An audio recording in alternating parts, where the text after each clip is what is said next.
2023 has been a massive year for WWE, a banner year, one of the most successful years the company has ever had. So why, in that same year, have they lost their biggest deal in SmackDown on Fox, which will be moving back to the smaller USA network in 2024? Because, simply put, WWE failed on Fox. At least, that's what Fox believe. Support WrestleTalk!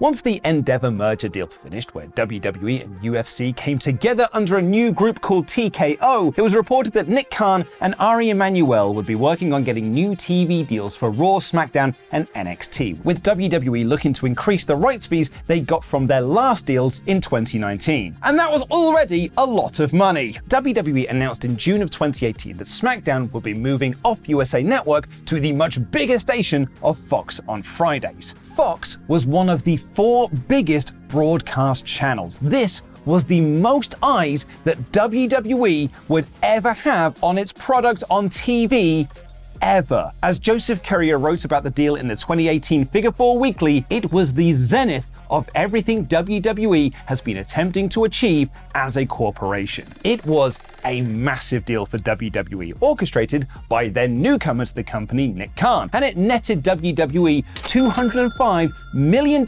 per year over 5 years, translating to over $1 billion.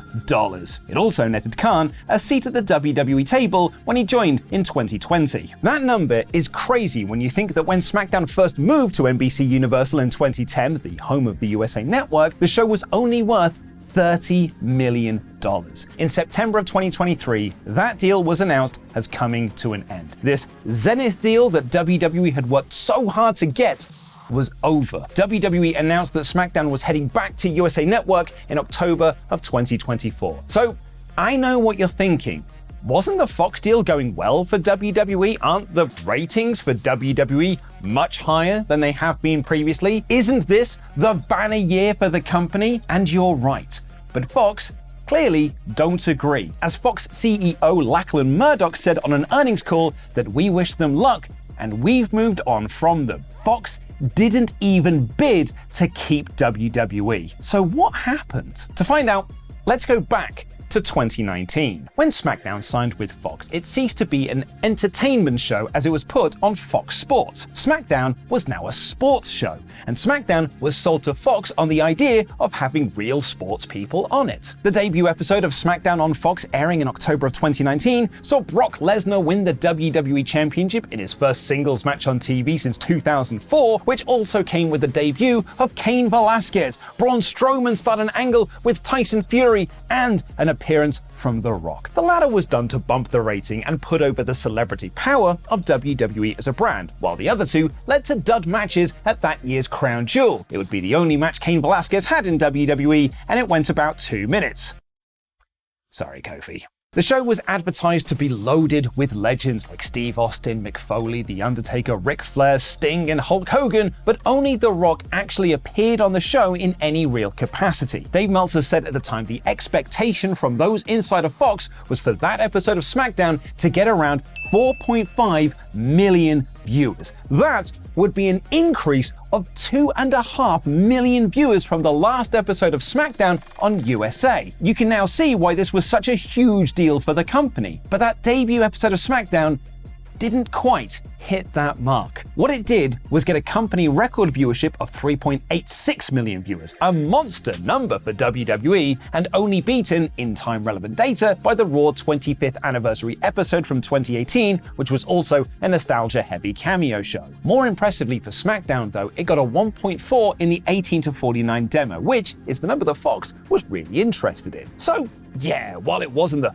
4.5 million they wanted and indeed thought they would get, the 1.4 demo rating was higher than the expected 1.0. So that means we're off to a good start. Fox did lots of crossovers with WWE on their other sports shows and commissioned WWE Backstage, a show hosted by Renee Young and Booker T, which even saw the return of CM Punk. Also, look at how mad this photo is.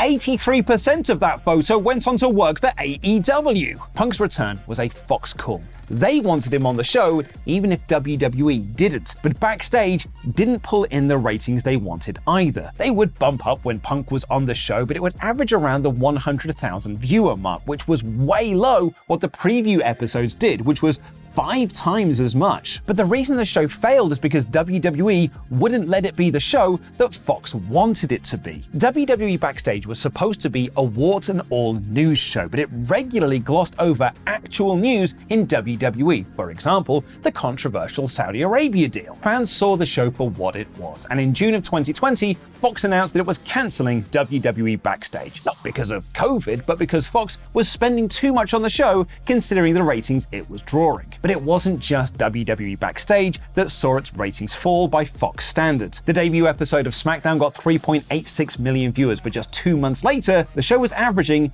2.3 million viewers. The pandemic didn't help matters, as wrestling didn't connect the way it did with fans in attendance. The first episode of 2020 drew 2.4 million viewers. The first episode of 2021 got 1.9 million. In September 2021, Fightful Select reported that the relationship between WWE and Fox was beginning to strain, writing that a source within Fox told them the WWE viewership was disappointing in comparison to expectations. Another sticking point of conflict came earlier in that year when WWE announced that the WWE Network would be moving to Peacock, a streaming service owned by NBC Universal, the former home of SmackDown and the current home of Raw. This meant that SmackDown on Fox would be promoting pay-per-views that would be streaming on a rival service. Fox at the time was said to be not over the moon about that. This came to a head in June of 2021 when WWE were promoting their Hell in a Cell pay-per-view, and Fox wanted a Hell in a Cell match to take place on SmackDown because Peacock were getting 2 Hell in a Cell matches on pay-per-view. So Roman Reigns versus Rey Mysterio was moved off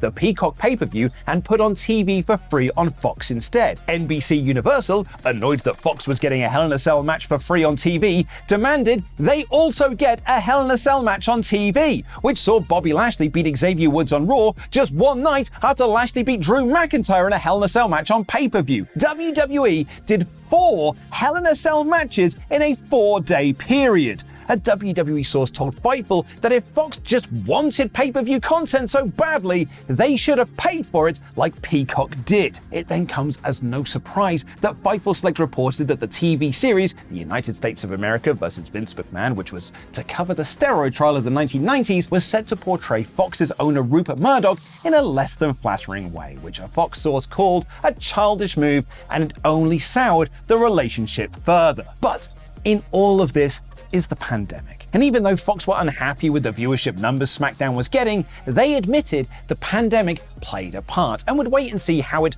bounced back with fans in attendance, especially after loading SmackDown with the likes of John Cena, Becky Lynch, and a returning Brock Lesnar following SummerSlam. The first rating for that SmackDown after SummerSlam, 2.8 million viewers. The following week, 2.1, then 2.2, then 2.1, then just 2.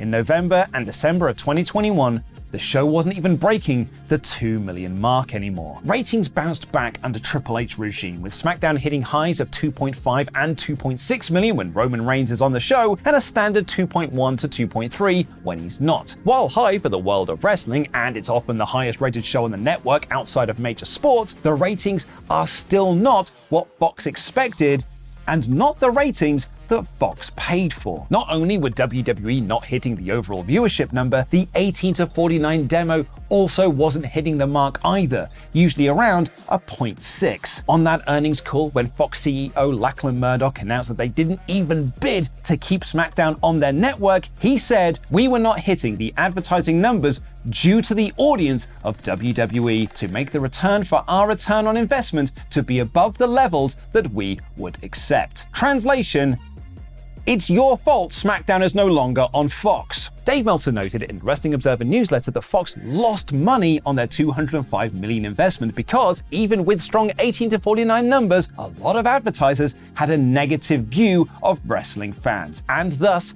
ad rates were lower on Fox for SmackDown than they were for other sports. After 5 years of SmackDown on Fox, it all boiled down to advertisers thinking wrestling fans are poor. And the most insane thing about all of this is that Meltzer predicted this would be the case in 2018 when WWE announced the deal in the first place, writing, historically, the view was that wrestling fans were at the low end of socioeconomic scale, and thus, even with historically good numbers that date back to the advent of television, wrestling could never monetize those numbers like major sports. But WWE are the real winners here. As Ollie talked about in his Roman Reigns video, WWE are doing better live show numbers, better merchandising numbers, higher than the Attitude Era, and they've just signed bigger TV right deals. They may have wanted more, reportedly having an asking price of $307 million per year, but WWE deal with NBC Universal to move SmackDown back to USA Network was worth $287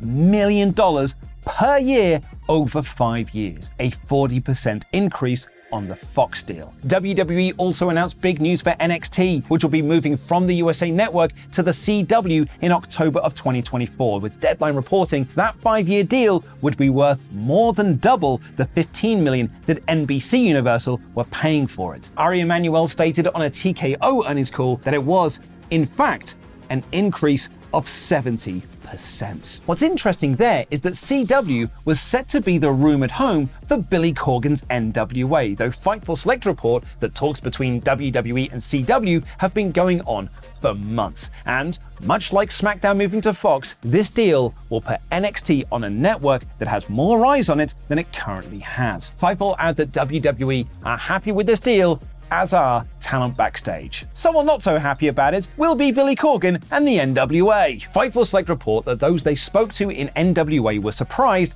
and blindsided by the announcement, as they were working on a deal with CW that would have seen Power air on that network, as well as a reality show based around the promotion. NWA might still pursue a deal with them, but WWE sources told Fightful Select they do not expect that to happen at this point. House of Wrestling reported that an angle on an NWA pay-per-view where Father James Mitchell had a cocaine party with wrestlers upset CW, and that might have soured any deal the two had. They add that Corgan was told the network would not be watching the pay-per-view, and the only reason they found out the angle happened was because they were flooded with complaints on social media about the angle. Translation: it's your fault that NWA is not going to be on the CW. So that's SmackDown and NXT with new homes and new increases in revenue. So where does that leave Raw? Dave Meltzer noted on Wrestling Observer Radio that the rumor mill is they will either stay on USA Network or move to FX, or even strike a deal with WBD, the current home of All Elite Wrestling. While a crazy situation, Meltzer calls it a long shot, but adds that analysts believe that wherever they go, they're going to get a 42% increase when they do find a new deal. So, what did we learn from all of this? Firstly, the ratings argument by Fox is likely just an excuse. The ratings were lower than expected, but ratings across TV are down because TV's different now than it was 5 years ago, let alone a decade or so ago. WWE, ECW, and TNA drew more viewers than AEW currently does, but those shows barely cracked the top 20 watch shows, while AEW is often ranked number 1. What you get with wrestling, though, and why NBC Universal and CW are throwing money to get it, is brand new weekly TV that has a consistent audience. Really, the issues between Fox and WWE are outside of this ratings argument. Fox was sold on WWE having big-time sports names like Brock Lesnar, Cain Velasquez, Tyson Fury, Ronda Rousey. Some of those names aren't there all the time, and the other names only had a couple of matches. They also promised celebrity names and legends like The Rock and Steve Austin, but they're not there all the time either. Fox wanted WWE to re-sign CM Punk. WWE didn't. The Peacock thing didn't help much either. 4 Hell in a Cell matches in 4 days. But as with a lot of things in recent times, WWE are the winners. They may have lost out on this big-time Fox deal, this Zenith deal, but they're still the hottest ticket in town, and they've just increased their SmackDown TV revenue by 40%, NXT by over 50%, and Raw is looking to be nearly 50% too. We've also learned that if you're a wrestling fan, advertisers think you're poor and stupid. So stop being poor and stupid. Ollie Davis did a deep dive on the fan backlash to Roman Reigns as WWE champion and discovered that not is all as it seems. Click the video on screen right now to find out more. Thank you for watching.